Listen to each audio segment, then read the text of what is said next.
Not a good look screenshot. ESPN when Stephen A. Smith opens his mouth, it's typically bullshit. Generally speaking, when it comes to an opinion of his having anything to do with sports or adjacent to sports, I completely ignore him and accept him for what he is, someone who delivers hot takes and yells loudly because it gets views, and ratings equal money for the worldwide leader in sports. Today, though, he did not offer a sports-related opinion. It was just plain xenophobia. The fact that you have a foreign player that doesn't speak English, that needs an interpreter, believe it or not, I think contributes to harming the game to some degree when that's your box office appeal. It needs to be somebody like Bryce Harper, Mike Trout, those guys. And unfortunately, at this moment in time, that's not the case. Horrible.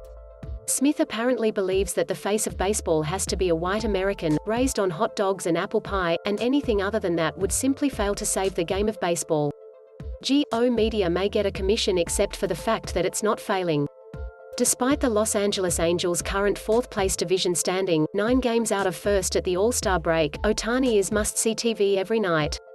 Records continue to fall, his legend continues to grow, and his athletic feats on the field continue to inspire.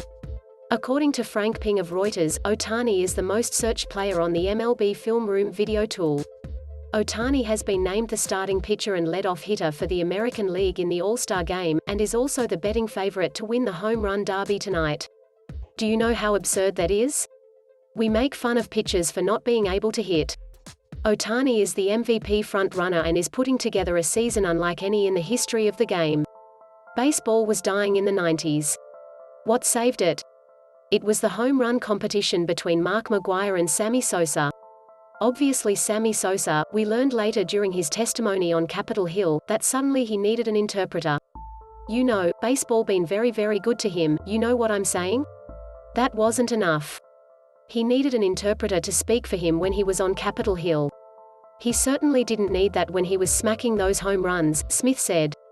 First of all, the baseball been very good reference is from a 1978 Saturday Night Live skit, 20 years before Sosa and McGwire competed for the single-season home run record.